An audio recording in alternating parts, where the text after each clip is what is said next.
رات کے 12 بج رہے تھے۔ وہ ملگھچے سے حلیے میں سر گھٹنے میں دیے رونے میں مصروف تھی۔ دفعتاً اس کے کمرے کا دروازہ کسی نے بجایا، مگر وہ سر جھکائے بیٹھی رہی۔ پچھلے کچھ دنوں سے گھر سے نکلنا تو دور، وہ کمرے سے بھی نہیں نکلی تھی۔ لمبے بال کمر پر پھیلے ہوئے تھے، نیلی آنکھیں رونے کی وجہ سے لال ہو رہی تھی۔ اسے اپنے کمرے میں اپنے علاوہ کسی اور کی موجودگی کا احساس ہو رہا تھا۔ وہ قدموں سے پہچان چکی تھی کہ وہ کون ہے، یہ بھی جانتی تھی کہ وہ کیا بات کرنے آئے ہیں۔ وہ فرش کو گھور رہی تھی، تبھی اس شخص کے پاؤں نظر آئے۔ ٹھنڈ کی وجہ سے اس نے جرابیں پہن رکھی تھی، ایک جراب شاید استری کرتے وقت جھل گئی تھی۔ وہ شخص کروڑوں روپے کی جائیداد کا مالک تھا، مگر ہوئے ہاتھ کسی بھکاری کا خاکہ پیش کر رہے تھے۔ ہم کل پاکستان جا رہے ہیں، اپنا سامان باندھ لو۔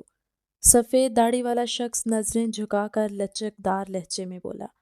شاید وہ اسے موقع دے رہا تھا کہ وہ کچھ بول پائے، چاہے وہ نفرت میں بولے یا احترام میں۔ مجھے پاکستان سے نفرت ہے بابا جان، آپ بہت اچھے سے جانتے ہیں، وہ نفرت سے بولی۔ میں جانتا ہوں، مگر میں اب مزید یہاں نہیں رہ سکتا۔ ایک نہ ایک دن ہمیں اپنی اصل کی طرف لوٹ جانا ہے۔ یہ کہہ کر سفیر عالم رکے نہیں بلکہ کمرے سے چلے گئے۔ اگر ان کے گاؤں والے انہیں دیکھ لیتے تو پہچاننے سے انکار کر دیتے، کیونکہ انہوں نے اپنی عمر سے دگنی عمر کا حلیہ بنا رکھا تھا۔ کیا وہ زندہ ہے؟ شاید وہ زندہ ہے، مجھ سے جھوٹ بولا گیا ہے، وہ سامنے دیوار کو دیکھتے ہی بولی۔ اور پھر 2 دن بعد وہ اپنے بستر پر نیم دراز سوئی۔ اتنے دن جاگنے کی وجہ سے اس کی کمر درد سے دوہری ہو رہی تھی۔ وہ گہری نیند میں تھی جب اسے اپنے اوپر کسی کے چلتے ہوئے ہاتھ محسوس ہوئے۔ وہ گھبرا کر اٹھ بیٹھی۔ کمرے میں نیم اندھیرا تھا، وہ پسینے سے شرابور تھی۔ گھبرا کر اٹھ بیٹھی۔ یکدم کھڑکی کھلی اور کوئی سایہ اندر داخل ہوا۔ وہ خوف زدہ ہو کر ابھی چیخ مارنے ہی لگی جب مقابل نے اس کے ہونٹوں پر ہاتھ رکھ دیا۔ تمہیں پاکستان جانا ہی ہوگا، وہ زندہ ہیں اور تم سے ملنا چاہتی ہیں، مقابل سمت کھڑے شخص نے گھمبھیر لہجے میں کہا۔ تو وہ خوف کے مارے سمٹ گئی۔ اگر وہ زندہ ہیں تو پچھلے 15 سالوں سے وہ کس کی قبر پر حاضری دے رہی ہے؟ کیا اسے جھوٹ بولا گیا؟ کیا اس کا باپ ہی اسے دھوکہ دے رہا ہے؟ ایسا نہیں ہے، وہ تڑپ کر دور ہوئی، مگر مقابل کھڑے شخص کے لبوں پر مسکراہٹ رنگ گئی۔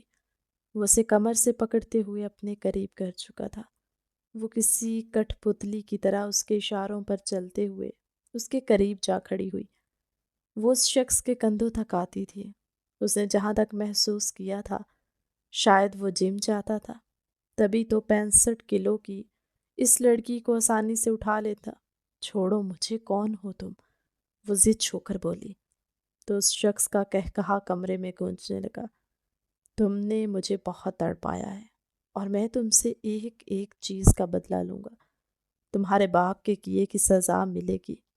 وہ اس کے کان میں سرگوشی کرتے ہوئے گردن تک آیا اور وہاں نشان چھوڑ گیا، جبکہ رباب کے منہ سے ایک سسکی نکلی۔ وہ اس کے مضبوط سینے پر مکے برسانے لگی، مگر وہ اسے کسی کھلونے کی طرح اٹھائے کھڑا تھا۔ تم یہ سب کیوں کر رہے ہو؟ مجھ سے دور رہو، وہ اٹک اٹک کر کہتے ہوئے اونچی آواز میں رونے لگی، جبکہ وہ اسے مضبوط باہوں کے حصار میں اٹھائے بیڈ پر پٹک چکا تھا۔ وہ خوف زدہ نگاہوں سے اس شخص کو دیکھ رہی تھی جس کی قربت سے پریشان اس نے سونا چھوڑ دیا تھا، کیونکہ وہ رات کی تاریکی میں اس کے کمرے میں آتا اور اس پر بلا وجہ کا حق جتا کر وہاں سے چلا جاتا۔ وہ ہزاروں سوال کرتی، مگر اسے ایک بھی جواب نہیں ملتا۔ اتنے دن بھوکی پیاسی رہنے کی وجہ سے وہ نڈھال ہو کر بیٹھی تھی، جبکہ مقابل نے لانگ کوٹ اٹھا کر دور پھینکا اور اس کی طرف بڑھا۔ وہ بدک کر دور ہوئی۔ میں تمہیں دیکھنا چاہتی ہوں، وہ ہاتھ آگے بڑھا کر اس کا ماسک کھینچنے لگی، مگر چاند کی روشنی میں اس نے اس شخص کی آنکھیں دیکھی۔ سبز آنکھوں میں شرارت ہلکورے لے رہی تھی، جبکہ وہ خوفزدہ ہو کر پیچھے ہٹی۔ وہ آنکھیں اس نے پہلے بھی کہیں دیکھی تھی، شاید بچپن کی کسی بھولی بھسری یادوں میں۔ کون ہو تم؟ میرا پیچھا چھوڑ دو، کیوں نہیں چھوڑ دیتے تم مجھ پر اس طرح حق نہیں جتا سکتے، وہ روتے ہوئے بولی۔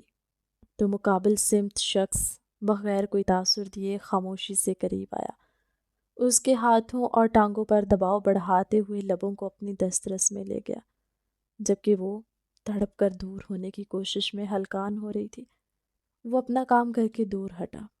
کل تم نے پاکستان جانا ہے، آج کے لیے اتنا کافی ہے، پھر ملیں گے لٹل گرل۔ یہ کہہ کر وہ رکا نہیں، بلکہ اتنی سیکیورٹی میں بھی باحفاظت طریقے سے ان کے بنگلے سے نکلتا چلا گیا۔ وہ گھٹنوں میں سر دیے رونے لگی۔ اس کی شرٹ فرش پر پڑی ماتم کو نہ تھی۔ وہ دوڑ کر آئی، اپنی شرٹ اٹھائی اور خود کو کمبل میں لپیٹ لیا۔ وہ یہاں محفوظ نہیں تھی۔ پچھلے 1 مہینے سے اس کی زندگی اجیرن ہو چکی تھی۔ وہ اس شخص کو نہیں جانتی تھی، مگر وہ اس کی ایک ایک بات پر نظر رکھتا تھا۔ صبح سے لے کر شام تک وہ کیا کرتی ہے، کیسے رہتی ہے، کیا کھاتی ہے، اسے ہر ایک چیز پتہ تھی، یہاں تک کہ اس کی سالگرہ کا وہ بھیانک دن بھی، جس دن اس نے سب کچھ کھو دیا۔ وہ خاموشی سے اٹھی اور 1000 اختلافات کے باوجود اپنی پیکنگ کرنے لگی اور باپ کو اطلاع دینے کے لیے اس کے کمرے میں چلی آئی، جہاں وہ پرانا البم سنبھالے پرانی یادوں میں کھوئے ہوئے تھے۔ وہ خاموشی سے آ کر ان کے قدموں میں بیٹھتے ہی گود میں سر رکھ گئی۔ سفیر عالم نے بیٹی کی یہ حالت دیکھی تو آگے بڑھ کر اس کے سر پر بوسہ دیا۔ مجھے پورا یقین ہے تم وہاں جا کر بہت اچھا محسوس کرو گی، سفیر عالم نے اسے تسلی دینے کے لیے کہا، تو وہ خاموشی سے ذرا سی سر کو جنبش دے کر بیٹھی رہی۔ اسے بہت خوف محسوس ہو رہا تھا۔ آج بھی وہ بھیانک یادیں اسے راتوں کو سونے نہیں دیتی تھی، اور اب اس شخص کی راتوں کی موجودگی نے اس کی نیندیں چرا لی تھی۔ ہلکے بڑھ رہے تھے اور وہ خود زردی مائل ہوتی جا رہی تھی۔ اس کے لمبے گھنے بال جو اس نے اپنی ماں سے وراثت میں چرائے تھے، وہ گرنے لگے تھے۔ وہ ہو بہو اپنے باپ جیسی تھی، مگر اس کی نیلی آنکھیں اور لمبے براؤن بال اس کی ماں کا خاکہ پیش کرتے تھے۔ اسے اپنے بالوں سے بہت محبت تھی، مگر پچھلے کچھ مہینوں سے وہ خود کو پاگل محسوس کر رہی تھی۔ بابا، فلائٹ کس ٹائم ہے؟ وہ بس اتنا بولی۔ پھر سفیر عالم سے ساری معلومات لے کر وہ اپنے کمرے میں آئی اور سکون سے سو گئی۔ وہ جانتی تھی کہ وہ شخص دوبارہ نہیں آئے گا، کیونکہ وہ اس کا کہا مان چکی تھی۔ وہ اسے پاکستان جانے کو کہہ چکا تھا۔ اتنے دن انکار کے باوجود اس نے اس شخص کی بات مان لی تھی، جس کو دیکھ کر اس کو گلا دبانے کا من کرتا تھا۔ وہ خاموشی تھی یا شاید کر دی گئی تھی۔ صبح وہ لوگ پاکستان کے لیے نکل گئے۔ اتنے عرصے بعد پاکستان آ کے اسے ایسے محسوس ہو رہا تھا جیسے وہ اب تک کسی غار میں قید تھی اور اسے رہائی کا پروانہ مل گیا ہو۔ وہ لوگ پارکنگ میں آئے تو ان کے چچا مراد عالم ان کا انتظار کر رہے تھے۔ ہماری گڑیا تو بہت بڑی ہو گئی ہے، وہ رباب کے سر پر ہاتھ پھیرتے ہوئے بولے تو وہ آسودہ سی مسکراہٹ کے ساتھ سر جھکا گئی، جبکہ وہ آنسو چھپاتے ہوئے گاڑی میں جا بیٹھے۔ دونوں بھائی باتوں میں مشغول تھے، جبکہ رباب اپنے بھائی کو دیکھ رہی تھی جو اس سے بڑا تھا اور اس وقت خواب خرگوش کے مزے لے رہا تھا۔ وہ اس کو دیکھ کر رش کر رہی تھی، جو گاڑی میں بھی سکون سے سو رہا تھا اور اسے اپنے بیڈ پر بھی نیند نہیں آتی تھی۔ وہ شاید خود کو دنیا کی بدقسمت ترین لڑکی سمجھتی تھی۔ گھنٹوں کے سفر کے بعد وہ لوگ گاؤں پہنچ گئے، جہاں ڈھول کی تھاپ پر ان کا استقبال ہوا۔ وہ یہ سب دیکھ کر حیران تھی۔ بہت سارے لوگ جمع ہو چکے تھے۔ سفیر عالم کے باہر نکلتے ہی اسے بہت سارے ہار پہنائے جانے لگے۔ وہ سب سے خوش اسلوبی سے گلے مل رہے تھے۔ روحان جاگا تو وہ بھی خوشی خوشی باہر کو نکل گیا اور ڈھول کی تھاپ پر ان لوگوں کے ساتھ روایتی رقص کرنے لگا، جبکہ وہ بڑی دلچسپی سے یہ منظر دیکھ رہی تھی۔ سرائیکی اس کی سمجھ سے باہر تھی، مگر وہ اس وقت انہیں دیکھ کر اچھا محسوس کر رہی تھی۔ بڑی مشکل سے گاؤں والوں نے ان کی گاڑی کو راستہ دیا تو وہ لوگ حویلی پہنچے، جہاں اماں سائیں خوش دلی سے آگے بڑھی، کو اپنے سینے میں بینچ لیا۔ بہت عرصے سے اسے ماں جیسا لمس محسوس ہوا۔ اپنی دادی جان کے گلے لگ کے وہ خوب روئی۔ میں نے آپ کو بہت یاد کیا دادی جان، وہ روتے ہوئے بولی تو سلطانہ بیگم نے اس کے ماتھے پر بوسہ دیا۔ 15 سال لگ گئے میری بیٹی کو آنے میں، سلطانہ بیگم پوتی کو سینے سے لگاتے ہوئے بولی۔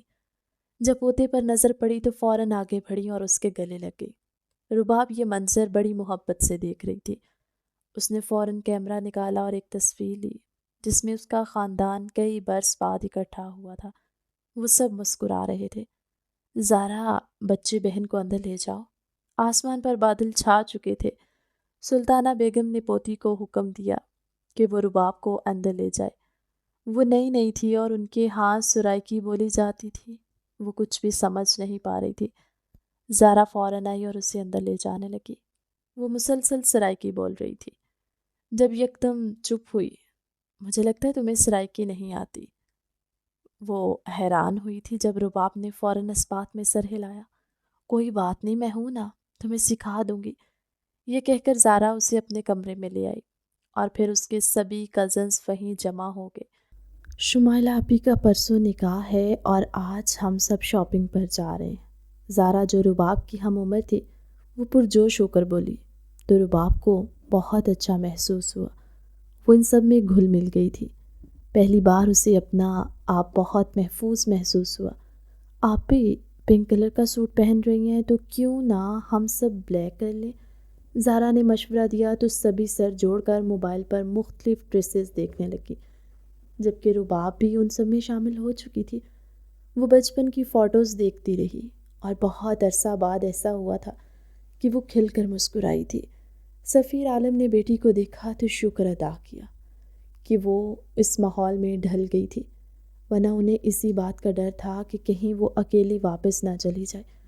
وہ پہلے بھی یہ کہہ کر آئی تھی اگر ماحول اس کے مطلب کا نہیں ہوا تو وہ واپس آ جائے گی۔ وہ اس بات سے خوف زدہ تھے، مگر اب ان کا یہ خوف زائل ہو چکا تھا۔ وہ رباب کی اچھی خاصی دوستی ہو گئی تھی۔ وہ رات گئے تک باتیں کرتی رہیں۔ صبح مسلسل آنے والی دستک سے پریشان ہو کر وہ بیدار ہوئی۔ دیکھا تو صبح کے 12 بج رہے تھے۔ وہ گھبرا کر اٹھ بیٹھی۔ اپنے وجود پر نظر گئی تو اس کی آنکھیں پھٹی کی پھٹی رہ گئی۔ اس کی شرٹ نیچے فرش پر پڑی ہوئی تھی۔ وہ نہ جانے وہ شخص کون تھا جو نہ تو اس کے سامنے آ رہا تھا اور نہ ہی اس کا پیچھا چھوڑا تھا۔ بالکنی کی کھڑکی کھلی ہوئی تھی جہاں سے تازہ اور ٹھنڈی ہوا آ رہی تھی۔ وہ خوف سے آنکھیں میچے دروازے تک آئی، چادر کو اچھے سے اپنے گرد لپیٹا اور دروازہ کھول دیا۔ زارا مسکراتے ہوئے اندر داخل ہوئی۔ کھانا ٹیبل پر سجا دیا، جلدی سے ناشتہ کر لو پھر شاپنگ پر چلتے ہیں، وہ مسکراتے ہوئے بولی اور وہاں سے چلی گئی، جبکہ رباب اس ناشتے کو دیکھنے لگی۔ وہ اتنا ہیوی ناشتہ کرنے کی عادی نہیں تھی، مگر کئی برس بعد دیسی کھانا سامنے دیکھ کر وہ خاموشی سے صوفے پر بیٹھ گئی۔ روحان بھی وہیں چلا آیا۔ ان دونوں بہن بھائیوں نے ساگ کا ذائقہ چکھا تو داد دیے بغیر نہ رہ سکے۔ روحان نے تو ملازمہ کو باقاعدہ 5000 کا نوٹ پکڑایا تھا۔ وہ تو خوشی سے مسکرائے جا رہی تھی۔ ناشتہ کرتے ہی وہ دونوں باہر آ گئے، جہاں عزیز اور اجمیر ان دونوں کا انتظار کر رہے تھے۔ روحان، جلدی آؤ، سب چلے گئے ہیں، تم ڈرائیونگ تو کر لو گے، اجمیر نے مصروف سے لہجے میں کہا تو وہ نفی میں سر ہلا گیا۔ میرے پاس فی الحال ڈرائیونگ لائسنس نہیں ہے، مسئلہ نہ بن جائے، روحان نے گھڑی کی طرف دیکھتے ہوئے کہا تو اجمیر مسکرایا۔ میرے ہوتے ہوئے بھلا کیا مسئلہ ہوگا، چلو تم، عزیز نے مسکراتے ہوئے کہا تو روحان نے رباب کی طرف دیکھا جو موبائل پر مصروف تھی۔ ارے لالا، پریشان مت ہو، آپ ASP کی گاڑی میں جا رہے ہیں، کسی کی ہمت نہیں روک سکے، عزیز نے فخری انداز میں کالر جھاڑتے ہوئے کہا تو روحان حیران ہوا۔ اسے لگتا تھا یہاں لوگ پڑھے لکھے نہیں ہیں، مگر یہاں سب تعلیم یافتہ تھے۔ اسے یہ جان کر شوق لگا تھا۔ وہ چاروں گاڑی میں سوار ہوئے اور جلد ہی بوتیک پہنچ گئے۔ زارا نے پہلے ہی سوٹ پسند کر لیا تھا اور اب ایک ساڑی اٹھائے رباب کے پیچھے چل رہی تھی۔ مجھے لگتا ہے کہ تم پر بہت سوٹ کرے گی، کیا خیال ہے؟ زارا نے وہ ساڑی اس کے کندھے پر رکھتے ہوئے کہا تو وہ سوچ میں پڑ گئی۔ ویسے پنک آپ پر زیادہ سوٹ کرے گا۔ اجمیر نے سب سے نظریں چراتے ہوئے اس کے کان میں سرگوشی کی تو وہ بھدک کر دور ہٹی۔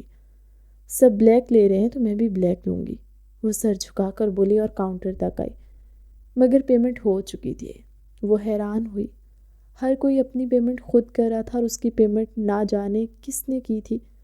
روحان کا سمجھ کر وہ سر جھٹک کر ساڑی پیک کرنے کو بول کر گاڑی میں آ گئی۔ سبھی کزن شاپنگ کر چکے تھے، بھوک سے سب بے حال تھے۔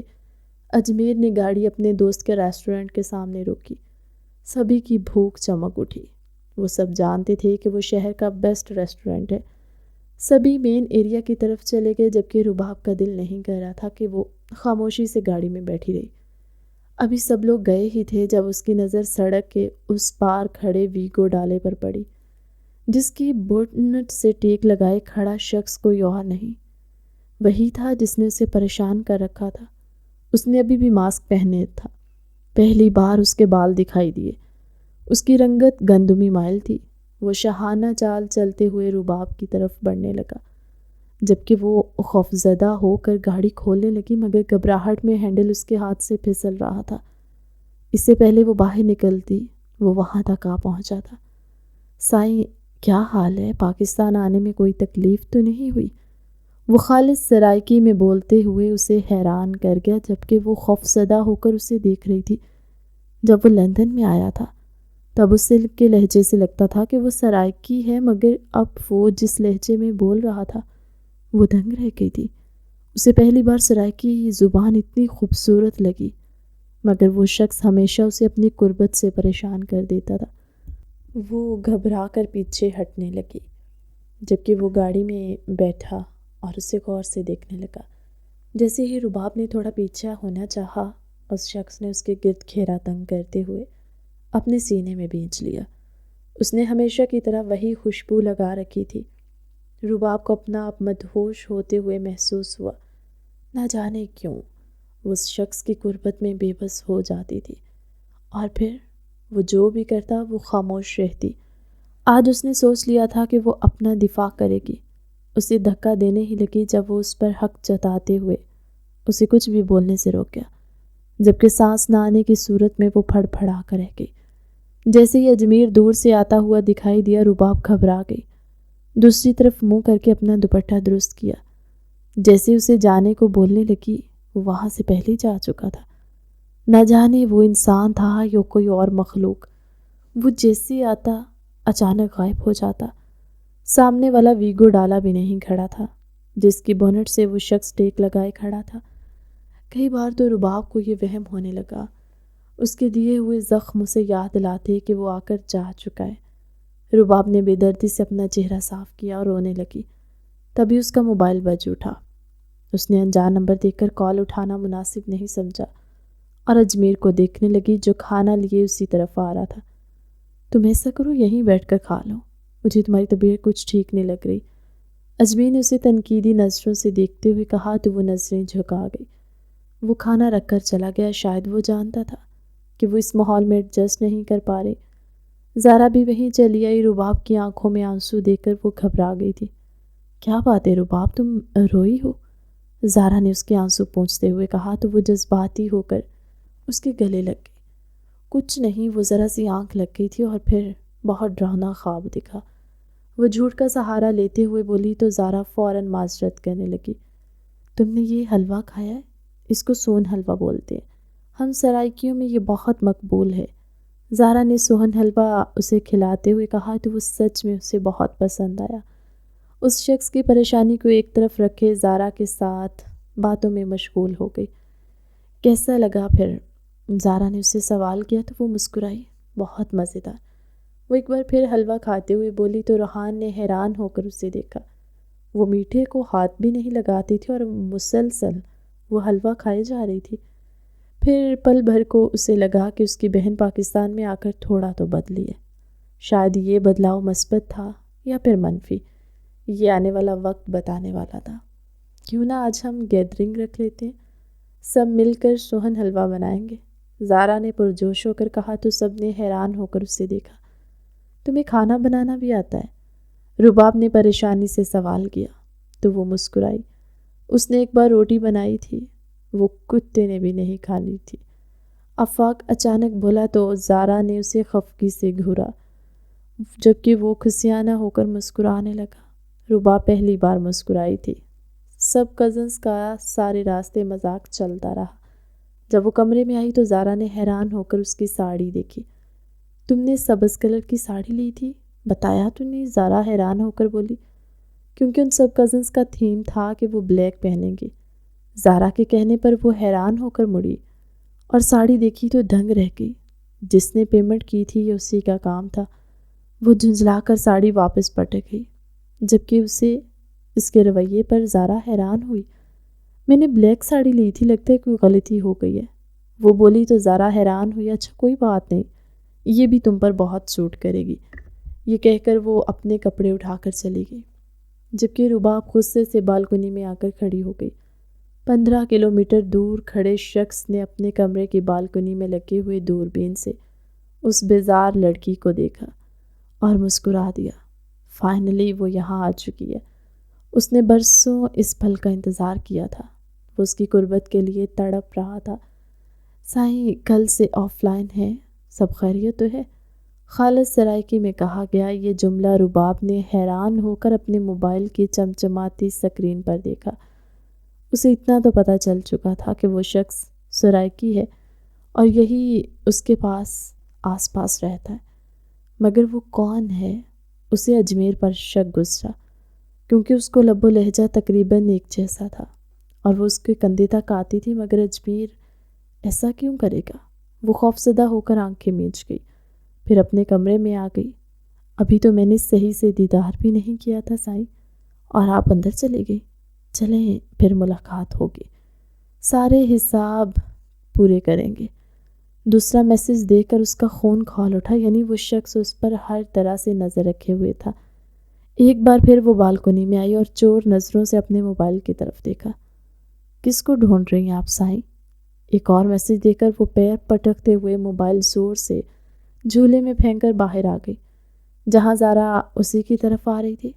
تمہارے پاس تو میک اپ نہیں ہوگا، پارلر والی آئی ہوئی ہے، آؤ اسی سے تیار ہو جاؤ، نکاح میں بس 1 گھنٹہ رہتا ہے۔ زارا نے اسے تنبیہ کرتے ہوئے کہا تو وہ فوراً کمرے میں آئی اور اپنی ساڑی اٹھا لی۔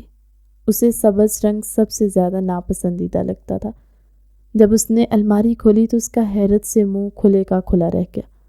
وہ ساڑی وہاں سے غائب تھی۔ میں نے جو ڈریس بھیجا ہے آپ وہی پہنے گی۔ سائیں اچانک کال آنے پر جب اس نے موبائل اٹھایا تو انجان نمبر پر میسج دیکھ کر وہ نفی میں سر ہلاتے ہوئے باہر آئی۔ ملازمہ بھاگتے ہوئے اس کا پارسل لے آئی تھی۔ جی بی بی جی دیکھیں اس پر کیا لکھا ہے۔ ملازمہ گھبرائی سی بولی تو وہ مسکرا دی، یہ میرا پارسل ہے، آپ چاہیں۔ وہ ملازمہ کو نرمی سے کہتے ڈریسنگ ٹیبل تک آئی۔ اسے غصہ تو بہت آ رہا تھا، مگر وہ کسی کو شک نہیں ہونے دے سکتی تھی۔ وہ یہاں نئی تھی، نہیں چاہتی تھی کوئی اس کے بارے میں برا سوچے یا اس کے کردار کو لے کر کوئی بات ہو۔ اس نے وہ ساڑی نکال کر دیکھی تو پنک کلر کا فراک بہت خوبصورت تھا۔ وہ اس شخص کی پسند کی داد دیے بغیر نہ رہ سکی، مگر وہ یہ نہیں پہننے والی تھی۔ وہ فراک وہیں پھینک کر الماری کی طرف آئی اور ایک سمپل سا بلیک جوڑا نکالا اور اسے پہن کر شمائلہ کے کمرے میں چلی آئی، جہاں پارلر والی اسے تیار کر چکی تھی۔ بہت خوبصورت لگ رہی ہو۔ حویلی میں سبھی ملازمین متحرک نظر آ رہے تھے، کسی کو اپنا بھی ہوش نہیں تھا۔ آدھے گھنٹے میں انہیں شادی ہال کے لیے نکلنا تھا، جہاں نکاح ہونا قرار پایا تھا۔ وہ خاموشی سے پارلر والی کے سامنے جا بیٹھی جو اسے تیار کر رہی تھی۔ تیار ہونے کے بعد وہ باہر آئی تو اس کے موبائل پر کوئی نوٹیفیکیشن نہیں تھا۔ اس نے شکر ادا کیا اور سارا وقت یہی سوچتی رہی، کہیں وہ ناراض تو نہیں ہو گیا۔ شاید اسے اس شخص کی عادت ہو گئی تھی۔ پہلی بار وہ حیران تھی کہ وہ اس شخص کی کمی محسوس کر رہی تھی۔ سارا دن بھجے دل کے ساتھ گزرا۔ اس نے کوئی میسج بھی نہیں کیا اور نہ ہی کوئی تعریفی کلمات۔ وہ ایک سوٹ نہ پہننے کی وجہ سے ناراض ہو گیا تھا۔ اسے یاد آیا تھا کہ جب وہ بالکنی میں گئی تھی تو فوراً اس نے میسج کیا تھا کہ وہ اس پر وہی سے نظر رکھے ہوئے۔ وہ خاموشی سے وہی پنک کلر کا فراک پہن کر باہر آئی اور ادھر ادھر دیکھنے لگی۔ وہ یہ سب غیر محسوس انداز میں کر رہی تھی۔ اسے خود بھی اندازہ نہیں تھا کہ وہ یہ سب کیا کر رہی ہے، کہ وہ جس شخص کے مرنے کی دعا کرتی تھی، کیا اسے اب اس کی عادت ہو گئی ہے، اور آج اس کے صرف 6 گھنٹے نظر انداز کرنے کے بعد وہ اس کی کمی محسوس کر رہی ہے۔ المیر سارا دن کا زمینوں اور پنچایت سے تھکا ہارا بالکنی میں آیا۔ دوربین میں سے سرسری سے جھانکا تو اسے سامنے دیکھ کر دھنگ رہ گیا۔ وہ بہت خوبصورت لگ رہی تھی اور شاید فکر مند بھی۔ کیا وہ اس کی کمی کو محسوس کر رہی تھی؟ یہ سوچ کر وہ مسکرایا۔ یعنی یہ سب یک طرفہ نہیں تھا۔ وہ مسکرایا اور اس کی آج کی تصاویر دیکھنے لگا۔ اس نے کالا جوڑا پہنا تھا، شاید اس کی ناراضگی سے ڈر کر وہ وہی فراک پہنے بالکنی میں اس کا انتظار کر رہی تھی۔ کافی دیر وہ انتظار کرتی رہی، پھر اندر چلی گئی اور بالکنی کا دروازہ کھلا رہ گیا۔ سائیں آپ مجھے یاد کر رہی ہیں؟ ایسا کیسے ہو سکتا ہے کہ میں وہاں پر نہ آؤں؟ وہ مسکراتے ہوئے بغیر بارش کی پرواہ کیے کپڑے بدل کر بالکنی تک آیا اور اس کے کمرے میں داخل ہوا۔ شاید وہ اس کی کمی محسوس کر رہی تھی کیونکہ اس کا ہاتھ گردن پر رکھا ہوا تھا جہاں اس نے اپنی قربت کے نشان چھوڑے تھے۔ وہ مسکرایا اور کمبل ایک طرف پھینکتے اس کے پہلو میں جا لیٹا، جبکہ وہ نیند سے بیدار ہوتے ہی تڑپ کر دور ہوئی۔ آپ یہاں کیسے؟ وہ گھبرا کر بولی، مگر اسے اپنی دسترس میں لے کر اسے کچھ بھی بولنے سے روکا۔ سائیں آپ یاد کریں اور ہم نہ آئیں، ایسا کبھی نہیں ہوا۔ کیا وہ اس کے بالوں میں خود کو چھپاتے ہوئے بولا تو وہ کام کر رہ گئی۔ وہ اس کی دلی حالت سمجھ چکا تھا، مگر ایسا نہیں ہونا چاہیے تھا۔ وہ گھبرا گئی اور دور ہٹنے کی کوشش کرنے لگی، مگر وہ اسے کہاں چھوڑنے والا تھا۔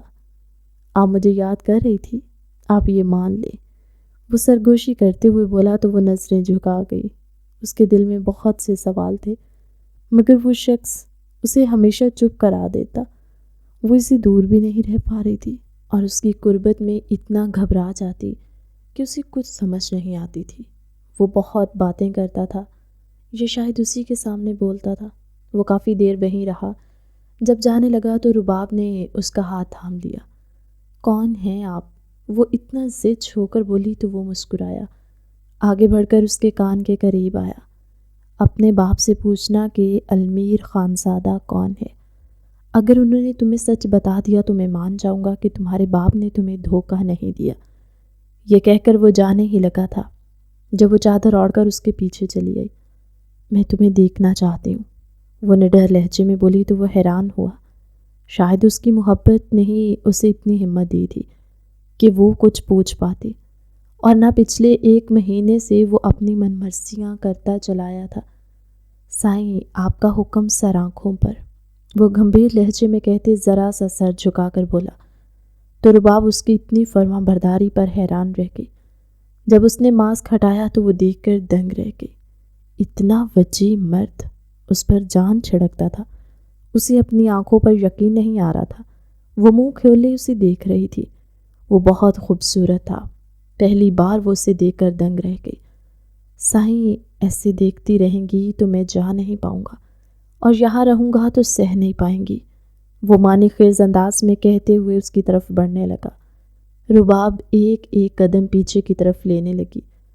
کل باغ میں ملاقات ہوتی اور وہی سوٹ پہن کر آنا جو میں نے دیا تھا، وہ سرگوشی کے انداز میں کہتے ہوئے خدا حافظ کہہ کر اس کے گال کے قریب آیا اور اس کے لبوں سے چھو کر وہ مسکراتے ہوئے وہاں سے چلا گیا، جبکہ وہ اس کے گال میں پڑنے والے گھڑوں میں کھو گئی تھی۔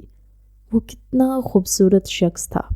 اس نے دنیا گھومی تھی، مگر اتنا خوبصورت مرد اس نے آج تک نہیں دیکھا تھا۔ کیا وہ سچ میں اسے دیکھ چکی تھی؟ اسے یقین نہیں آ رہا تھا۔ وہ خواب کی کیفیت میں صوفے پر آ کر بیٹھ گئی۔ صبح تختہ ہوتی کمر کے ساتھ وہ بیدار ہوئی تو زارا اس کے کمرے میں آ چکی تھی اور اسے اب باہر جانے کو بول رہی تھی۔ ہم باغ کی طرف جا رہے ہیں، وہاں جھولے لگے ہوئے ہیں، تم نے کہا تھا نا کہ تم ساتھ چلو گی، چلو پھر جلدی سے تیار ہو جاؤ۔ جبکہ وہ سست روئی سے چلتی ہوئی واش روم میں آ گئی، شیشے میں اپنا عکس دیکھا تو دنگ رہ گئی۔ اس کی گردن پر وہ شخص اپنی قربت کا نشان چھوڑ گیا تھا۔ شرم کے مارے وہ جلدی سے فاؤنڈیشن سے اس نشان کو چھپانے لگی۔ اسے بہت غصہ آ رہا تھا، مگر وہ حسین لمحے یاد کر کے شرم کے مارے اس کے گال لال ہو رہے تھے۔ جلدی چلو، سب ہمارا انتظار کر رہے ہیں، زارا باہر سے چلائی، جبکہ رباب حیران ہو رہی تھی کہ وہ پہلے سے کیسے جانتا تھا کہ وہ آج باغ جانے والی ہے۔ شدید حیرت میں وہ باہر آئی اور کپڑے بدل کر زارا کے ساتھ چلی آئی۔ بہت عرصے بعد اس نے کوئی پاکستانی لباس پہنا تھا، اچھے سے چادر اوڑھنے کے بعد وہ گاڑی میں بیٹھی سرگوشیوں میں باتیں کرنے لگی۔ 1 مہینے بعد شمائلہ کی شادی تھی اور ابھی سے ہی حویلی میں تیاریاں چل رہی تھی۔ وہ تھوڑی تھوڑی سرائکی بولنا سیکھ رہی تھی، اور جب سے اس نے المیر کو دیکھا تھا وہ سرائکی سیکھنے پر کچھ زیادہ ہی توجہ دے رہی تھی۔ زارا کو بھی حیرانی ہوئی۔ وہ سب باغ میں آ گئے۔ مالی کو وہاں سے بھیج دیا گیا۔ اجمیر اور روحان اس کے ساتھ آئے۔ وہ سب مختلف درختوں پر لگے پھل دیکھ رہے تھے، جبکہ وہ خاموشی سے ایک کونے میں آ کر بیٹھ گئی۔ ٹھنڈی ٹھنڈی ہوا اس کے چہرے پر پڑ رہی تھی۔ نہ جانے کیوں اسے سامنے والے پھول اپنی طرف متوجہ کر رہے تھے۔ وہ جوتے اتار کر شبنم سے تر گھاس پر چھوٹے چھوٹے قدم لیتے ہوئے ملکوں کی حدود سے نکل کر خانوں کے گاؤں میں آ گئی تھی۔ اس نے ابھی پھول کو توڑا ہی تھا جب اسے اپنی کمر پر کسی کے ہاتھ محسوس ہوئے۔ وہ گھبرا کر پیچھے ہٹی جب سامنے اسے المیر مسکراتا ہوا دکھائی دیا۔ سائیں، طبیعت کیسی ہے؟ وہ اس کے گال کو ہاتھ لگاتے ہوئے بولا تو وہ ادھر ادھر خوف زدہ ہو کر دیکھنے لگی اور فوراً دور ہٹی۔ آپ یہاں کیا کریں گے؟ وہ گھبرا کر بولے، جبکہ المیر مسکرایا تھا۔ کون کون آیا ہے؟ وہ باغ میں جھانکتے ہوئے بولا، جبکہ وہ اسے دھکا دیتے ہوئے بڑے سے درخت کے سامنے لے آئی۔ پاگل ہو گئے ہیں، کوئی دیکھ لے گا۔ وہ گھبرا کر بولی۔ ابھی تک وہ اس رشتے کو نہیں سمجھ پائی تھی۔ وہ جانتی تھی یہ تعلق ٹھیک نہیں ہے، مگر اس سے اس قربت کی عادت ہو گئی تھی۔ وہ گناہ سمجھتے ہوئے بھی خود کو اس کے پاس جانے سے روک نہیں سکتی تھی، اس حقیقت سے انجان کہ وہ دونوں ایک دوسرے کے محرم تھے، مگر رباب اس بات سے انجان تھی۔ کوئی بات نہیں، صالح صاحب سے ملاقات ہو جائے گی۔ وہ ذرا آگے ہو کر جھانکنے لگا تو وہ ناراضگی سے وہاں سے جانے لگی۔ جب وہ پریشان سے اسے بازو سے پکڑ کر اپنے قریب اس کوٹھری نما چھوٹے سے کمرے میں لے آیا جہاں ٹیوب ویل کا سامان وغیرہ رکھا ہوا تھا۔ سائیں، آج خیر ہے؟ وہ اس کے وجود پر نظریں گاڑتے ہوئے بولا۔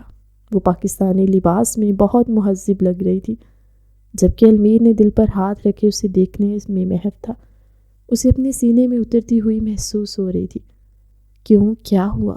وہ ناراضگی سے نظریں پھیر کر بولی تو المیر اس کی اس ادا پر دل و جان سے فدا ہوتے ہوئے اسے اپنی دسترس میں لے گیا، جبکہ وہ پھڑ پھڑا کر رہ گئی تھی۔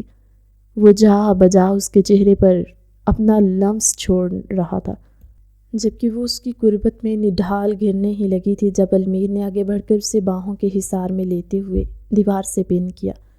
وہ سسک رہی تھی، جبکہ وہ باز آنے کو تیار نہیں تھا۔ چھوڑے، وہ محض ایک لفظ بول کر نظریں جھکا گئی، جبکہ وہ اس کا کیا مانتے ہوئے دور ہٹا۔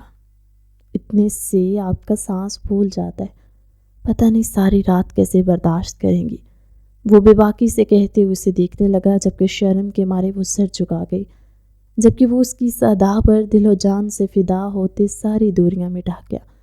کافی دیر اسے باتیں کرنے کے بعد وہ اپنا آپ چھڑاتے ہوئے باغ کی طرف بھاگی تھی، جبکہ وہ موبائل کی طرف اشارہ کر گیا۔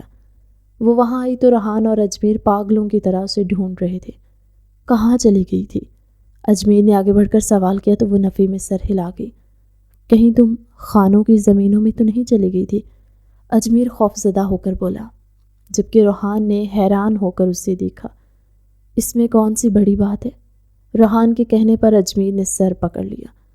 سالوں پہلے جو دشمنی چلی آ رہی تھی اس کی وجہ سے نہ ہم ان کے علاقے میں جا سکتے ہیں نہ وہ ہمارے علاقے میں آ سکتے۔ آئندہ مت جانا، پہلے ہی ایک مصیبت بھگت رہے ہیں۔ آخری جملہ وہ بڑبڑاتے ہوئے وہاں سے چلا گیا، جبکہ رباب کو حیرت ہوئی۔ وہ ایسے کیوں کہہ رہا تھا؟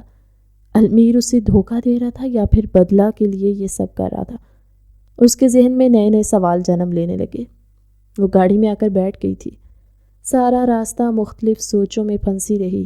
زارا نے کئی بار اسے مخاطب کیا، اگر وہ صرف ہاں ہوں میں جواب دے پائی، جبکہ زارا کو حیرت ہوئی وہ ایسی نہیں تھی۔ وہ لوگ گھر پہنچے تو اس نے ٹھان لیا کہ وہ فیصلہ کر کے رہے گی۔ آخر یہ المیر خانزادہ ہے کون؟ وہ شدید غصے میں اپنے باپ کے کمرے کی طرف بڑھی، جب کچھ الفاظ نے اس کے قدم جکڑ لیے۔ وہ کوئی عام انسان نہیں، وہ ایک سردار کا بیٹا اور سردار ہے۔ میں کب تک اس سے لڑ سکتا ہوں؟ 15 برس ہو گئے۔ مجھے یورپ میں رہتے رہتے میں تھک چکا ہوں۔ ہم اس دشمنی کو ختم کیوں نہیں کر دیتے؟ سفیر عالم غصے سے چلا رہے تھے، جبکہ مراد عالم سر پکڑ کر بیٹھے تھے۔ خانوں نے پھر سے وہی مانگ کرنا شروع کر دی اور اب کی بار وہ ایسا نہیں ہونے دے سکتے۔ ہمارے ہاں خاندان سے باہر کی شادی غیرت کو للکار دی ہے۔ کیا اپنی بیٹی انہیں دے دو گے؟ مراد عالم بھائی کے مقابلے کھڑے ہو کر چلائے تو سفیر عالم تالیاں بجاتے ہوئے دور جا کھڑے ہوئے۔ واہ بھائی جان، آپ کہہ تو ایسے رہے ہیں جیسے وہ کوئی جائز حق نہ رکھتا ہو۔ میری بیٹی اس کے نکاح میں ہے، وہ کبھی بھی حق جتا سکتا ہے۔ تب ہم کیا کریں گے؟ بہتر ہے وقت پر رخصتی کر لی جائے۔ وہ پریشانی سے بولی تو اما سائی نے حیران ہو کر دونوں بیٹوں کو دیکھا۔ اچانک انہیں کیا ہو گیا تھا؟ یہ کون سی سرد جنگ تھی جو ان میں چھڑ چکی تھی؟ بھائی جان، میں کہہ رہا ہوں نا، میں سب ٹھیک کر لوں گا۔ ایک بار ان دونوں کی طلاق ہو جائے، بچی اس نکاح سے واقف نہیں ہے، اس سے کوئی انسیت نہیں ہے، پھر ہم رباب کی شادی اجمیر سے کر دیں گے۔ یہ کہہ کر مراد عالم بھائی کے قریب آیا اور اسے گلے سے لگا لیا۔ تم ٹینشن مت لو، میں سب کچھ ٹھیک کر لوں گا۔ ہم خانوں کو اپنی بیٹی نہیں دے سکتے۔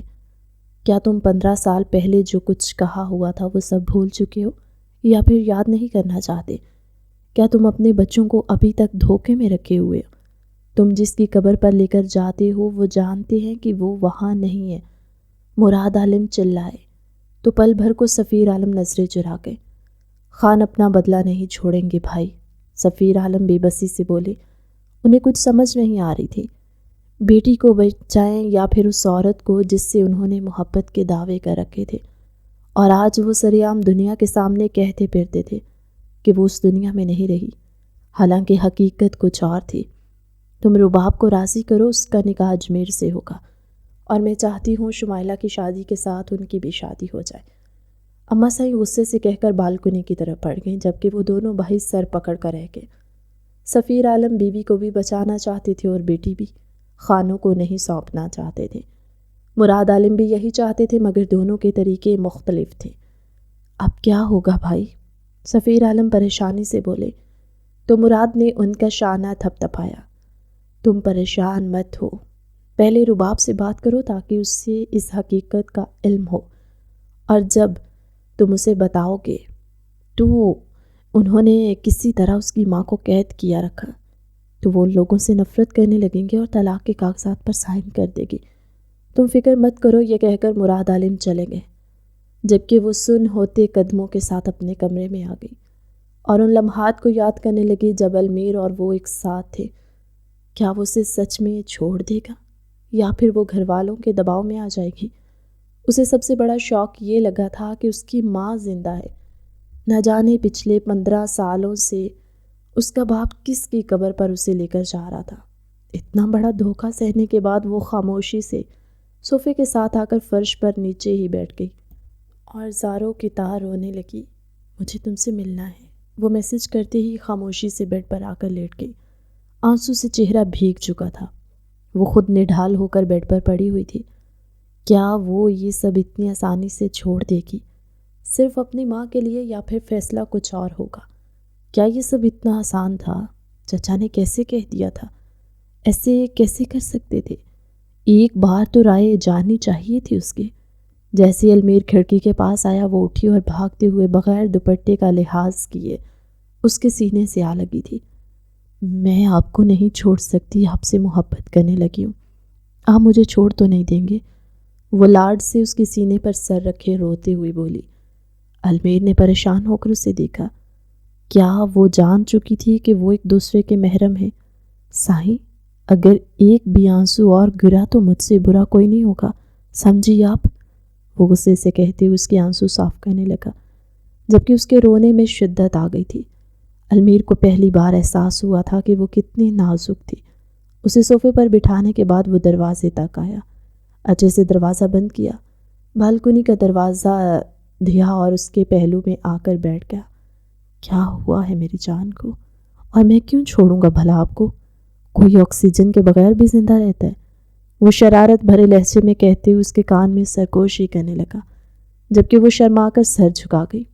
بابا چاہتے ہیں میں طلاق نامے پر سائن کر دوں، میں ایسا نہیں کروں گی، وہ روتے ہوئے بولی تو اس کے رونے کے انداز پر المیر مسکرایا۔ وہ کسی چھوٹی بچی کی طرح زاروں کی طرح رو رہی تھی جس سے اس کی پسندیدہ گڑیا چھین لی گئی ہو۔ ایسا کبھی نہیں ہوگا، جب تک میں زندہ ہوں میں ایسا نہیں ہونے دوں گا، آپ پریشان نہ ہوں۔ وہ اس کے گال سے آنسو کے قطرے اپنی انگلیوں کے پوروں پر چنتے ہوئے محبت سے بولا۔ تو وہ نفی میں سر ہلا گئی۔ وہ سب مجھے مجبور کریں گے اور میری ماں آپ کے گھر؟ وہ اچانک سوال دہراتے ہوئے بیچ میں ہی رک گئی اور سوالیہ نظروں سے علمیر کو دیکھنے لگی جو نظریں چرا گیا تھا۔ آپ لوگوں نے چھوڑ کیوں نہیں دیتے انہیں؟ وہ روتے ہوئے علمیر کی آنکھوں میں دیکھتے ہوئے بولی۔ تو وہ گھبرا گیا۔ تم حقیقت سے ناواقف ہو اس لیے اتنی آسانی سے کہہ رہی ہو، علمیر ذرا سا غصے میں بولا تو وہ رونے لگی۔ وہ اس کا ایسا رویہ سہنے کی عادی نہیں تھی، وہ تو ہمیشہ اس پر اپنی محبتیں لوٹاتا تھا، آج نہ جانے کیسے تلخ ہو گیا۔ اس کے زاروں کے تار رونے پر علمیر کو اپنی غلطی کا احساس ہوا۔ اس نے آگے بڑھ کر اسے اپنی باہوں کے حصار میں قید کر لیا۔ تو وہ روتی رہی۔ میں تمہیں سب بتاؤں گا، بس ایک بار تم ان کاغذات پر سائن مت کرنا۔ میں تمہیں کسی ونی کے طور پر نہیں بلکہ اپنی بیوی کے طور پر اپنانا چاہتا ہوں۔ تم میری محبت نہیں میرا عشق ہو۔ وہ اس کے کان میں سرگوشی کرتے ہوئے بولا۔ تو رباب ریڑھ کی ہڈی میں سنسناہٹ دوڑ گئی۔ وہ پل بھر کو دور ہوئی اور نظریں جھکا گئی۔ کیا ہوا، سب ٹھیک تو ہے؟ وہ اس کا چہرہ ہاتھوں کے پیالے میں لیتے ہوئے بولا تو وہ خاموشی سے سر جھکائے روتی رہی۔ سائیں اگر ایک اور آنسو آیا نا، وہ یہ کہتے اس کے منہ پر جا بجا اپنا لمس چھوڑتا گیا۔ وہ نڈھال ہو کر دور ہوئی اور فوراً آنسو صاف کیے۔ آپ بہت برے ہیں، وہ ایک جست میں کہتے ہوئے وہاں سے اٹھ کر جانے لگی تھی جب اسے کھینچ کر اپنی گود میں بٹھا گیا۔ اگر ان لوگوں نے آپ کو طلاق کے لیے مجبور کیا تو پھر، وہ اپنا خدشہ بیان کرتے ہوئے بولی۔ تو علمیر مسکرایا۔ ایسا کبھی ہو ہی نہیں سکتا۔ 26 گاؤں کا یہ سردار تمہیں معمولی انسان لگتا ہے؟ میں تو تمہاری ابھی رخصتی کروا لوں، مگر میں چاہتا ہوں کہ یہ دشمنی سرے سے ختم ہو جائے۔ میں تھک چکا ہوں، وہ بے بسی سے بولا تو رباب آگے بڑھ کر اس کے ماتھے کا پسینہ صاف کرتے ہوئے اس نے لبوں سے چھوا۔ وہ آنکھیں موند کر اسے محسوس کرنے لگا۔ پہلی بار پورے حق کے ساتھ اپنا حق جتا رہی تھی وہ، اسے کیسے منع کر سکتا تھا؟ البتہ اس کا بھرپور ساتھ ضرور دے سکتا تھا۔ رباب کی اجازت ملتے ہی وہ اسے باہوں میں اٹھا کر بیڈ تک لایا اور اس کی شرٹ ہٹاتے ہوئے اس کی حسین سراپے کو دیکھا، جس کو دیکھ کر وہ ہر چیز بھلا بیٹھا تھا۔ نہ چاہتے ہوئے بھی روز اس سے ملنے آ جاتا تھا، حالانکہ وہ کتنی بار اسے دھتکار چکی تھی، مگر اس کے دل میں بھی ضد تھی کہ وہ اسے حاصل کر کے رہے گا۔ وہ اس کی محبت نہیں، عشق تھا، جو اس نے 15 سال کی عمر میں کیا تھا، جب اسے پتہ ہی نہیں تھا کہ محبت ہوتی کیا ہے۔ وہ اس کے جسم کی بناوٹ کو محسوس کرتے ہوئے رباب کو سسکیاں لینے پر مجبور کر گیا۔ پہلی بار اس کی قربت میں رباب کو بوجھ محسوس نہیں ہوا، اسے یہ سب اپنا حق لگ رہا تھا اور وہ دل و جان سے اس کے لیے راضی تھی۔ علمیر اس کا سینہ اپنی دسترس میں لیتے ہوئے اپنا حق وصول کرنے لگا، جبکہ وہ اس کا بھرپور ساتھ دیتے ہوئے ہوش و حواس بیگانہ کر چکی تھی۔ صبح کو بیدار ہوئی تو بدن درد سے چور تھا۔ وہ چند قدم چل پائی، اس کے بعد واپس آ کر بیڈ پر لیٹ گئی۔ اسے سمجھ نہیں آ رہی تھی کہ یہ سب کیا ہو رہا ہے۔ کیا وہ صحیح کہہ رہی ہے؟ کیا وہ سب کی مخالفت لے پائے گی یا پھر اس کے بابا اسے چھوڑ دیں گے؟ وہ بھی وہیں لیٹی ہوئی تھی جب بیڈ پر پڑے ہوئے والٹ پر اس کی نظر پڑی۔ وہ مسکرائی۔ علمیر اپنا والٹ بھول گیا تھا۔ اس نے جلدی سے والٹ کھولا اور مختلف کارڈز دیکھنے لگی جو اس والٹ میں موجود تھے۔ پھر اپنی ایک فوٹو دیکھ کر وہ چونک گئی۔ کیا وہ اس کی فوٹو اپنے والٹ میں رکھتا تھا؟ یہ جان کر اسے شدید حیرت ہوئی۔ وہ فوٹو شاید 8-10 سال پرانی تھی۔ وہ اس پر شروع سے نظر رکھتا تھا۔ یہ سوچ کر وہ مسکرائی۔ اسی وقت دروازہ بجا تو وہ گھبرا کر اٹھی اور والٹ اٹھا کر تکیے کے نیچے رکھا۔ کمرہ سمیٹا، اپنے حلیے پر نظر دڑائی تو فوراً چادر اوڑھ کر دروازے تک آئی۔ ہمیشہ کی طرح اسے لگا کہ زارا ہے، مگر وہ زارا نہیں تھی، وہ اجمیر تھا جو اسے بات کرنے آیا تھا۔ وہ ہچکچائی، اسے سمجھ نہیں آیا کہ کیا اسے اندر بلانا چاہیے یا نہیں، مگر وہ باہر ہی کھڑا رہا۔ تمہیں اماں سائیں بلا رہی ہیں، انہیں تم سے کچھ بات کرنی ہے، یہ کہہ کر وہ مسکرایا اور وہاں سے چلا گیا۔ وہ بہت خوش دکھائی دے رہا تھا۔ ایسی کون سی بات ہے جو اجمیر جیسا کھڑوس آدمی مسکرا رہا ہے؟ وہ دل میں سوچ کر رہ گئی۔ پھر جلدی سے واش روم آئی، کپڑے بدلے، منہ دھویا اور اماں سائیں کے کمرے کی طرف آ گئی، جہاں سارا خاندان جمع ہو چکا تھا۔ پہلی بار وہ اپنی پھوپھو سے ملی، ان کا رویہ کافی سخت محسوس ہوا تھا، یا پھر وہ محسوس کر رہی تھی۔ وہ سر جھٹک کر اپنے باپ اور بھائی کے درمیان آ کر بیٹھ گئی۔ ریحان کافی خوش نظر آ رہا تھا۔ یہاں سب خیریت ہے؟ وہ اٹک اٹک کر بولی تو اما سائی نے مسکرا کر اسے اپنے پاس بلایا اور اپنے کنگن اتار کر اس کے ہاتھوں میں ڈالے وہ گھبرا کر انہیں دیکھنے لگی۔ جہاں تک اسے یاد تھا تو اس طرح تو ان کے ہاں منگنی کی رسم ادا کی جاتی تھی۔ یہ سب کیا ہو رہا ہے دادی جان؟ یہ کنگن کس کے ہیں؟ وہ اما سائی کہنے سے گریز کرتے ہوئے ان کو ان کا رتبہ یاد دلوا گئی تھی، تو انہوں نے بھی کافی حیرت سے دیکھا۔ اجمیر اور تمہاری منگنی کی رسم ہے، اور اس کے ساتھ زارا اور ریحان کی۔ انشاءاللہ شمائلہ کی شادی کے ساتھ تم لوگوں کے بھی فرض سے سب کچھ دوش ہو جائیں گے۔ وہ مسکراتے ہوئے بولی تو رباب نے حقارت سے انہیں دیکھا۔ وہ ایسا کیسے کر سکتی تھی یہ جانتے ہوئے بھی کہ وہ کسی اور کے نکاح میں ہے؟ جب آپ سب لوگ جانتے ہیں کہ میرا پہلے سے نکاح ہو چکا ہے تو یہ منگنی کی فارمیلٹی کس لیے؟ وہ کافی تلخ ہو کر بولی تو سب کو سانپ سونگھ گیا۔ زارا حیرت سے منہ کھولے بیٹھی تھی، اسے اس چیز کا علم نہیں تھا۔ اجمیر نے پریشانی سے اپنے باپ کو دیکھا، جس نے اسے چپ رہنے کا اشارہ کیا۔ یہ لو طلاق کے پیپر، اس پہ سائن کر دو، پھر اسے خانوں کی حویلی بھجوا دوں گا تو المیر بھی سائن کر دے گا۔ مراد عالم اتنی آسانی سے بولے جس سے یہ کوئی بڑی بات نہ ہو۔ رباب کو حیرانی ہوئی، اسے لگا شاید وہ کچھ غلط سن رہی ہے۔ اس کے چچا اس کے ساتھ ایسا نہیں کر سکتے، انہیں کتنا آسان لگ رہا تھا، حالانکہ طلاق کو سن کر اس کی سانسیں اکھڑنے لگی۔ وہ کیسے اس شخص کو خود سے دور کر سکتی تھی جو اس کی رگ رگ میں بس گیا تھا؟ میں ان طلاق کے کاغذات پر سائن نہیں کروں گی کیونکہ مجھے طلاق نہیں چاہیے، وہ ایک ایک لفظ پر زور دیتے ہوئے بولی۔ تو مراد عالم غصے سے اٹھ کھڑے ہوئے۔ سفیر عالم اپنی بیٹی کو سمجھا دو، وہ اس انکار کا مطلب جانتی ہے، کیا اسے اپنی ماں عزیز نہیں ہے؟ وہ نہ چاہتے ہوئے بھی اس راز سے پردہ اٹھا گئے جس سے ریحان اور وہ ناواقف تھے۔ میری ماں تو مر چکی ہے نا چچا جان، وہ ایک ایک لفظ کو چباتے ہوئے بولی۔ اما سائی نے بڑے غور سے اس لڑکی کو دیکھا، ان سے انہیں ہمیشہ بغاوت کی بو آتی تھی۔ وہ کبھی ان گھسی پٹی روایات پر چلنے کی قائل نہیں تھی، اور آج بھی وہی سب کر رہی تھی جو اس کی ماں نے کیا تھا۔ اس نے بھی طلاق نامے پہ سائن نہیں کیے تھے۔ تم بھول گئی ہو 15 برس پہلے انہوں نے تمہاری ماں کے ساتھ کیا کیا؟ تم ابھی بھی ان کا دفاع کر رہی ہو۔ مراد عالم چلائے تو پل بھر کو وہ ڈری، مگر پھر فوراً نڈر ہو کر بولی، چچا جان انہوں نے تو جو کیا سو کیا، آپ نے اپنے بھائی کے ساتھ کیا کیا یہ میں بتاؤں یا آپ سب کو بتائیں گے؟ وہ کمال ڈٹھائی کا مظاہرہ کرتے ہوئے بولی۔ اسے نہیں پتا تھا کہ اس کے چچا نے کیا کیا تھا، المیر نے اسے اتنا ہی بتایا تھا، اور وہ یہ کہتے ہوئے غصے سے چچا کو دیکھنے لگی۔ اسے سمجھ نہیں آ رہا تھا چچا پوچھیں گے تو کیا جواب دے گی۔ میں نے جو کیا اس کی بھلائی کے لیے کیا تھا، اگر وہ یہاں رک جاتا تو وہ خان تمہیں اور ریحان کو مار دیتے، میں اپنے بھائی کا گھر نہیں اجاڑ سکتا تھا۔ وہ بولے تو سفیر عالم نے پریشانی سے انہیں دیکھا۔ یہ سب کیا چل رہا تھا؟ برسوں پہلے وہ قتل آپ سے ہوا تھا اور آپ نے بابا جان کا نام لگا دیا۔ حقیقت میں شمائلہ آپی کو ونی میں جانا تھا، لیکن آپ نے چال چلی اور مجھے ونی میں دے دیا۔ المیر اور میرا نکاح تو ہو گیا، پھر آپ نے ایک اور چال چلی، یوں میری ماں اپنے میکے واپس لوٹ گئی، نہ ادھر کی رہی نہ ادھر کی، اور میرا باپ جو میری ماں کو قصوروار سمجھتا ہے کیونکہ اس نے طلاق نامے پر سائن کر دیے تھے، حالانکہ آپ غور کریں تو وہ سائن میری ماں کے نہیں ہیں، وہ سب ایک جھوٹ تھا۔ پھر جب میرے بابا میری ماما سے ملنے گئے تب آپ نے ان پر حملہ کروایا اور یہ ظاہر کروایا کہ یہ خانوں کا حملہ ہے۔ میرے باپ کو میری ماں سے بدسن کر دیا، بعد میں انہیں یہ خبر پہنچائی کہ وہ مر چکی ہے، حالانکہ وہ زندہ تھی۔ نہ جانے اسے یہ سب کہاں سے پتہ چلا۔ اسی وقت المیر کے میسج پڑھ کر وہ غصہ ہو گئی، اور جو اس نے بتایا وہ ہو بہو بتاتی چلی گئی۔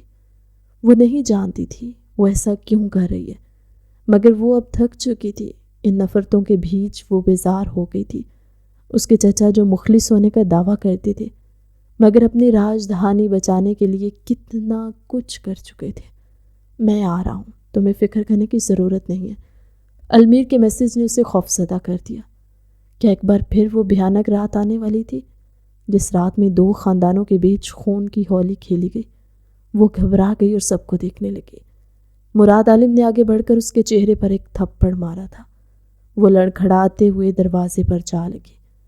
سفیر عالم گھبرا کر اٹھے تھے تو ریحان غصے سے چچا کی طرف بڑھا۔ آپ میری بہن پر اس طرح ہاتھ نہیں اٹھا سکتے۔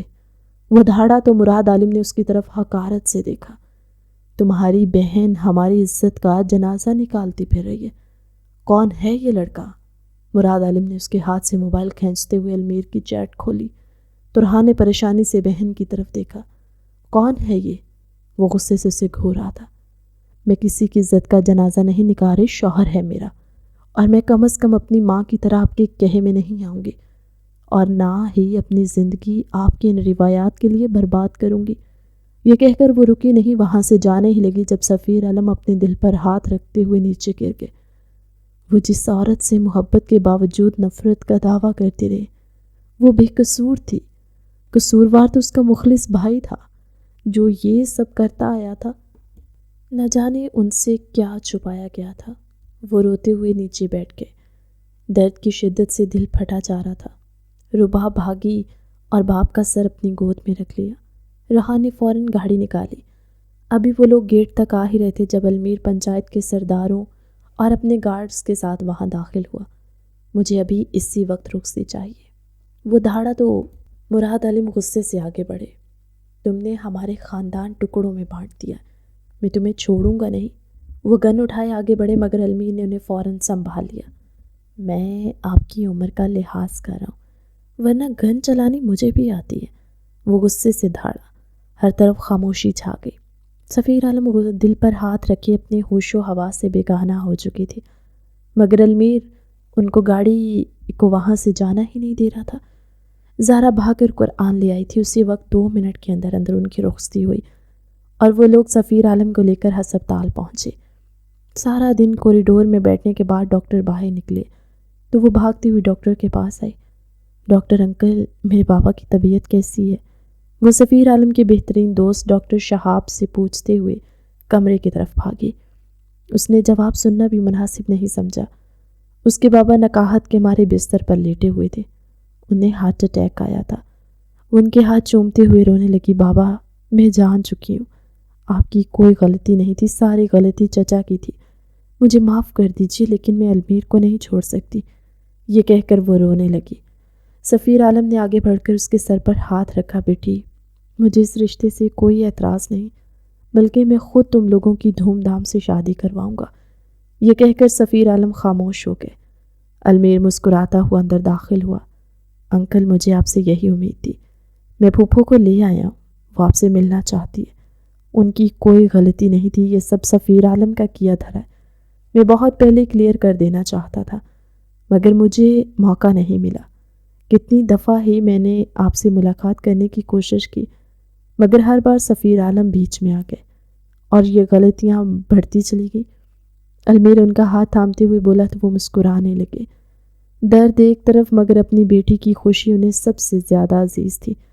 ابھی وہ لوگ وہیں بیٹھے باتیں کر رہے تھے جب سفینہ بیگم سر جھکائے کمرے میں داخل ہوئی۔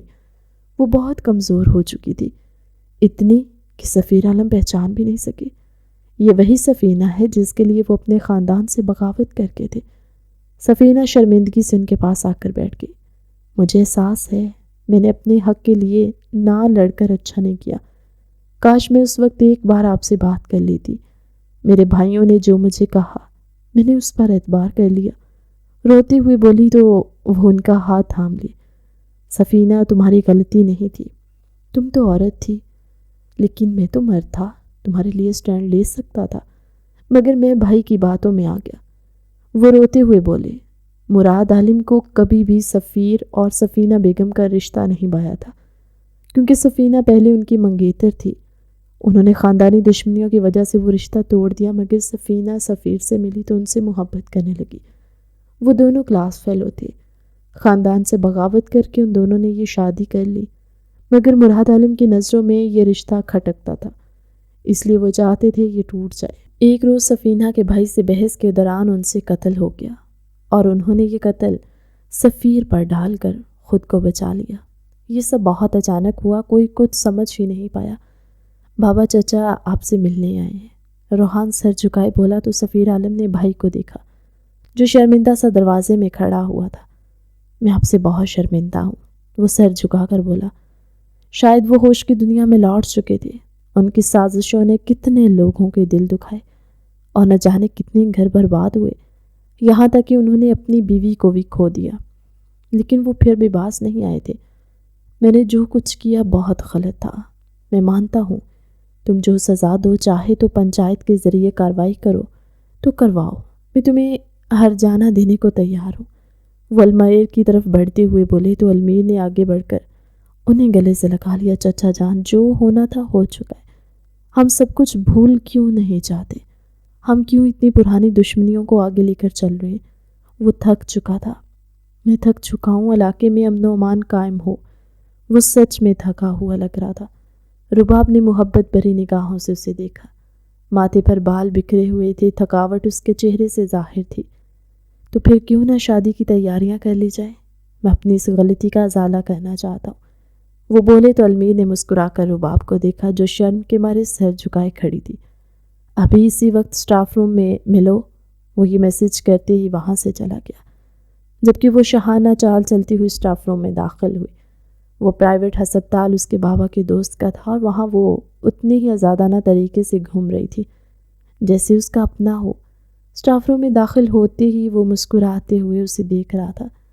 ادھر آؤ میرے پاس، وہ محبت سے بولا اور اسے دیکھنے لگا، جو اس کی قربت میں دن بدن خوبصورت ہوتی جا رہی تھی۔ جیسے ہی وہ قریب آئی، المیر نے اس کے چہرے پر بوسہ دیا۔ شرم کے مارے وہ سر جھکا گئی۔ تو پھر گھر چلے سائیں، وہ ذرا سا مؤدب ہو کر نظریں جھکا کر بولا۔ رباب کو اپنی قسمت پر رشک ہوا۔ وہ آدمی کیا سے کیا بن چکا تھا۔ وہ اس سے عقیدت کی حد تک محبت کرتا تھا۔ وہ اس بات میں سر ہلا گئی۔ وہ اس کا ہاتھ تھام کر باہر لے آیا۔ سفیر عالم کو کل چھٹی ملنی تھی اور وہ اپنی اماں سائیں سے رباب کو ملوانا چاہتا تھا، اس لیے اسے لے کر گھر آ گیا۔ سب کچھ ٹھیک ہو چکا تھا، دشمنی ختم ہو چکی تھی۔ وہ جس معمولی سی دشمنی سے وہ ڈرتے آئے تھے، وہ چند جملوں کی مار تھی۔ وہ بہت خوش تھا کیونکہ اس نے اپنے باپ سے جو وعدہ کیا تھا اسے نبھایا تھا۔ اگر اس کہانی کا پارٹ 2 دیکھنا چاہتے ہیں تو کمنٹ سیکشن میں پارٹ 2 کے لیے جتنے زیادہ کمنٹس ہوں گے تو پھر اسٹوری کا نیکسٹ پارٹ بھی آ جائے گا۔ کہانی کیسی لگی اس کے لیے بھی اپنی قیمتی رائے کا اظہار کیجیے۔ ملتے ہیں ایک نئی کہانی کے ساتھ اگلی ویڈیو میں، تب تک کے لیے اللہ حافظ۔